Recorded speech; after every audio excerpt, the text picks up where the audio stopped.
Hello guys, Sebi K here. Welcome to my channel wow facts. आज मैं explain and break down करने वाला हूँ a knight of the seven kingdoms की season 1 episode 1।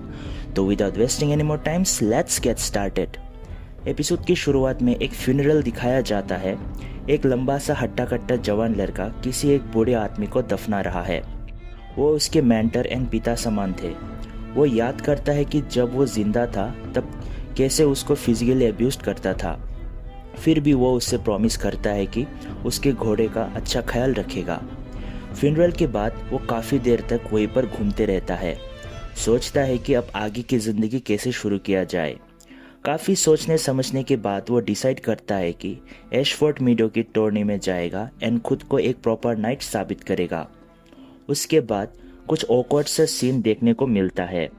वो लड़का जिस पेड़ के नीचे अपने मेंटोर को दफनाता है वहीं पर खड़े खड़े अपना पेट साफ करता है। सीरियसली गाइस, खड़े खड़े कौन पेट साफ यानी हल्का होता है। उसके बाद वो 3 घोड़े में से एक पर बैठता है एंड अपनी सफ़र शुरू करता है। एशफोर्ड मेडो जाते हुए वह रास्ते में एक पब में रुकता है। वहाँ उसका वेलकम एक टकला छोटा बच्चा करता है।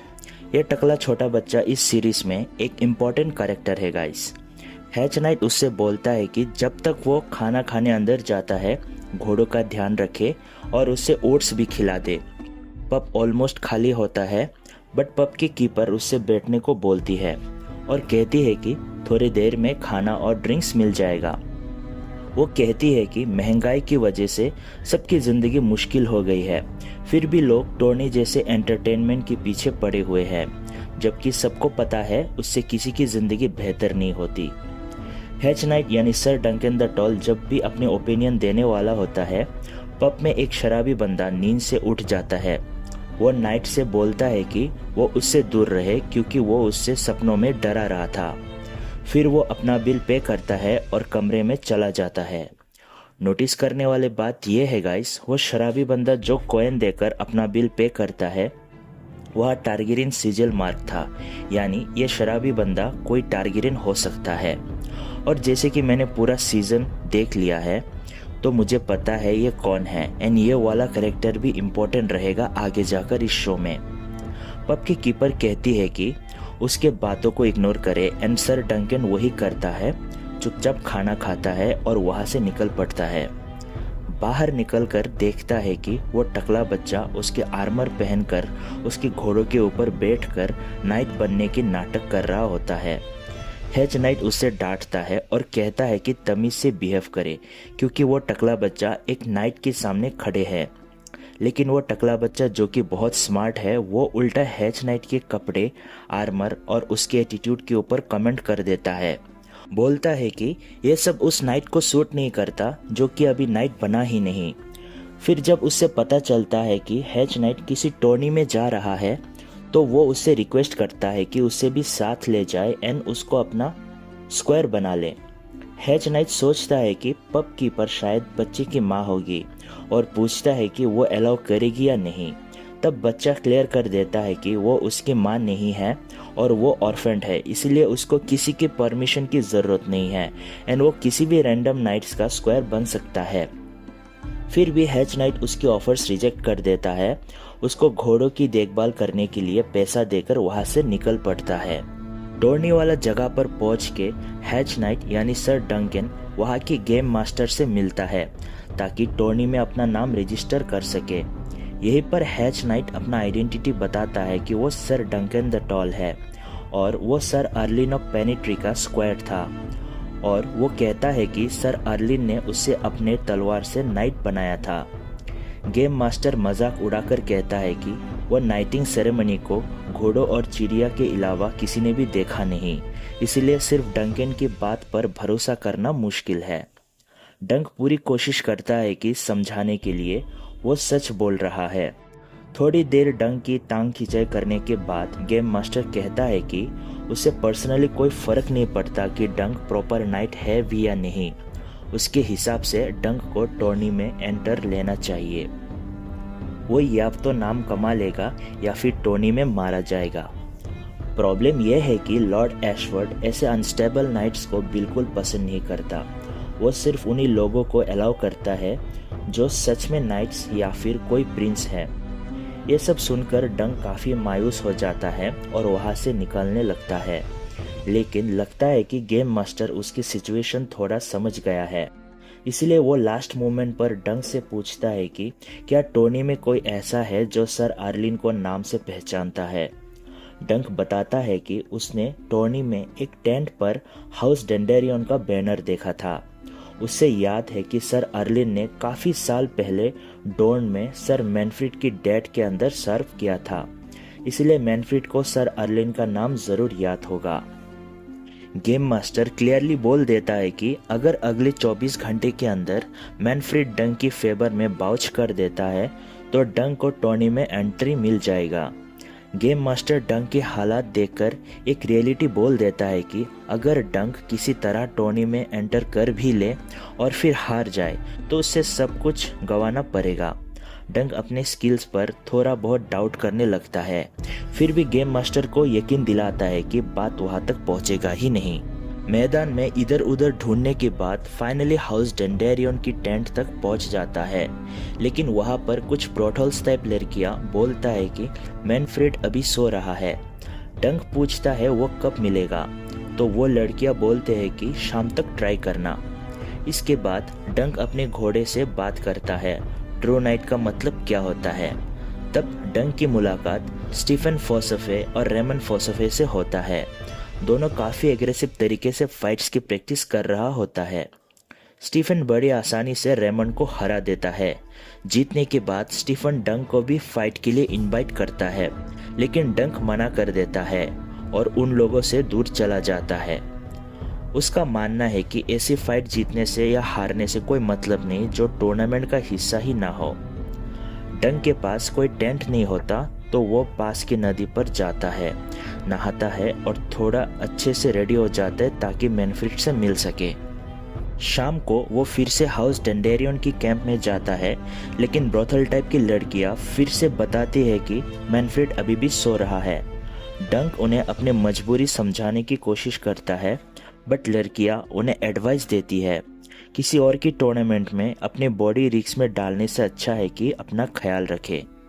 लेकिन इन सब बातों पे डंक की इरादा नहीं बदलते, क्योंकि उसकी पूरी जिंदगी सिर्फ एक ही सोच से गुजरी है कि मर्द होने का मतलब लड़ना होता है और जो लड़ नहीं सकता वो बेकार है।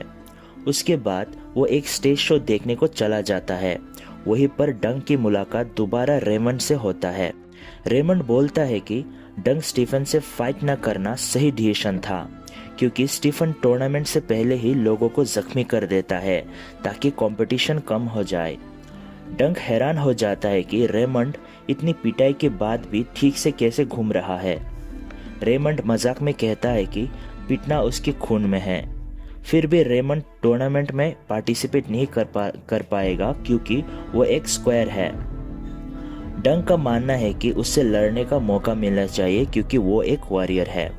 इतने सारे कन्वर्सेशन के बाद रेमंड एक इम्पोर्टेंट सवाल पूछता है, भूख लगी है? डंक कहता है कि वो भूखा है, तो रेमंड उसे बैराथियन कैंप ले जाता है ताकि दोनों कुछ खाना खा सके।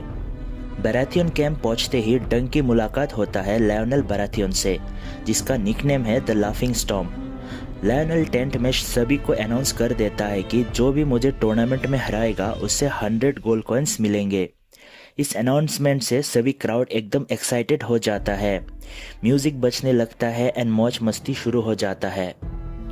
मौज मस्ती के बीच में डंक नोटिस करता है कि लायोनेल एक साइड चुपचाप बैठा हुआ है, तो वो उससे अप्रोच करता है। दोनों के बीच एक काफ़ी ऑकवर्ड कॉन्वर्सेशन होता है, डंक की हाइट, प्रेजेंस और ओवरऑल कॉन्वर्सेशन को लेकर। फिर लायोनेल थोड़ा सीरियस हो जाता है क्योंकि डंक बिना कुछ लिए उससे फेवर मांगने आता है। जैसे ही डंक क्लियर कर देता है कि वो लायोनेल से कुछ फेवर मांगने नहीं आया, बल्कि वो भूखा था और खाने में इंटरेस्टेड है, लायोनेल रिलैक्स हो जाता है। एक्चुअली डंक की ये ऑनेस्टी लायोनेल को काफ़ी इम्प्रेस कर देता है, इतना कि वो डंक को डांस के लिए इनवाइट कर देता है एंड इन दोनों के बीच एक दोस्ती शुरू हो जाता है। म्यूजिक खत्म होने के बाद जब सब नशे में धुत हो जाते हैं, लायोनेल एंड डंक एक दूसरे से बात करते हैं। लायोनेल अपने बैटलफील्ड एक्सपीरियंस के बारे में शेयर करता है एंड डंक अपने नाइट बनने के चांसेस को लेकर बात करता है। कोई सॉलिड कंक्लूजन नहीं निकलता, क्योंकि डंक खुद श्योर नहीं है कि उससे अपना नाम बनाने के लिए काफ़ी टैलेंट है या नहीं। फिर भी ये एहसास होता है कि अगर डंक को फ्यूचर में कोई प्रॉब्लम होता है तो लायनल ज़रूर मदद करेगा। एपिसोड के लास्ट में डंक फाइनली मैनफ्रेड से मिलता है एंड मैनफ्रेड ऐसा रिएक्ट कर रहा था कि उनको सर एर्लिन का कॉन्ट्रीब्यूशंस याद नहीं है, इसीलिए वो डंक के लिए वाउच करने से मना कर देता है और डंक का टोनी में पार्ट लेने का चांसेस ऑलमोस्ट खत्म हो जाता है। बिल्कुल टूटा सा डिसअपॉइंटेड वापस उस जगह चला आता है जहां वो अपना घोड़े बांध कर रखे थे। वहां उससे एक बड़ा सरप्राइज मिलता है। वो टकला बच्चा आग जलाकर मछली पका रहा है। डंक बोलता है कि उससे वापस घर छोड़ देगा, लेकिन टकला बच्चा कहता है कि अगर डंक किंग्स लैंडिंग तक चला जाता है तो उसका टोर्नी में हिस्सा लेने का भी जो चांसेस है वो भी मिस हो जाएगा। ये एक सॉलिड हिंट है गाइस कि टकला बच्चा किंग्स लैंडिंग से है। डंक को लगता है कि बच्चा फ्ली बॉटम से होगा जहां लोअर क्लास लोग रहता है। टकला बच्चा डंक के कपड़े साफ करके रखा होता है, आग जला चुका होता है, मछली पकड़कर पक चुका होता है और डंक की घोड़े को भी साफ भी कर देता है। ये सब देखकर डंक थोड़ा इम्प्रेस हो जाता है और शायद फैसला करता है कि वो उससे स्क्वायर बना सकता है। जब डंक नाम पूछता है तो बच्चा कहता है कि उसका नाम एक है, जो उसका असली नाम एगोन का शॉर्ट फॉर्म है।